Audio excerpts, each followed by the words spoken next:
Je décrirais la Maison Éclaircie comme étant un milieu accueillant et bienveillant.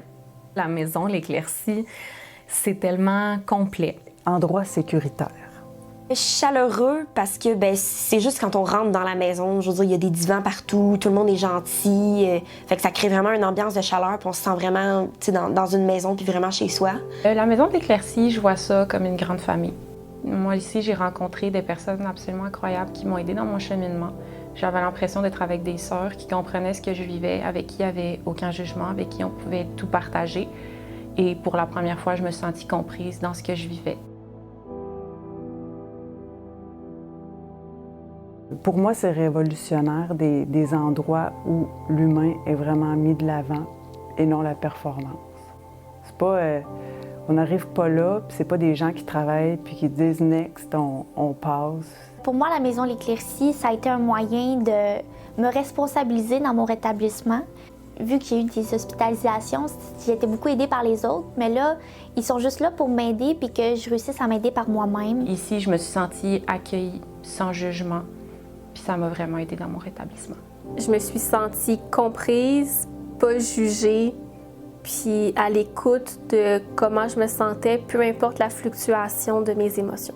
Tu sais que les gens, ils veulent vraiment t'aider puis qu'ils vont tout faire pour que ça aille bien puis ils vont être là pour toi. C'est un peu comme un cocon. C'est comme si tu sors de ton environnement dans lequel tu sens beaucoup de pression. De prendre en compte chaque aspect d'une personne, d'un individu, de toute la complexité d'un individu. La Maison de l'Éclaircie, pour moi, ça a vraiment été le pied pivot de mon rétablissement.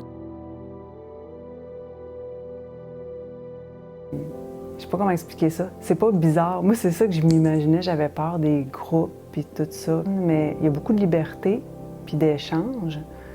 Puis ce que j'ai trouvé, c'est qu'ils font toujours ressortir le meilleur de nous-mêmes, même de chaque personne, parce qu'ils sont vraiment à l'écoute. Puis ils apprennent, on se voit longtemps, fait qu'ils apprennent à nous connaître, on connaît nos noms. Je me souviens, dans les groupes, j'étais vraiment capable de dire vraiment ce que je pensais, puis il n'y avait pas de jugement, fait que j'avais vraiment l'impression que j'étais capable d'être la personne que j'étais, puis que je voulais être dans les groupes. Puis tu es avec des gens bienveillants qui te supportent, puis qui t'aident, je pense, à t'aimer plus, puis à t'accepter plus.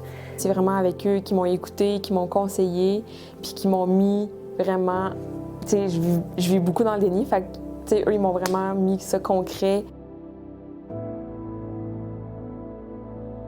Donc, de bâtir son identité sur autre chose que l'apparence, l'alimentation, puis toutes les facettes, tous les volets de l'éclaircie permettent de développer ça de manière différente. Donc, il y en a certaines qui vont répondre plus à certaines personnes, d'autres qui vont aller chercher d'autres éléments aussi. Donc, j'ai l'impression que tout le monde peut y trouver son compte, finalement. C'est un endroit où je me sens bien, où je suis accueillie par tout le monde, puis je me sens vraiment à l'aise de m'exprimer ici, puis je me sens pas jugée. Fait que ça m'aide beaucoup.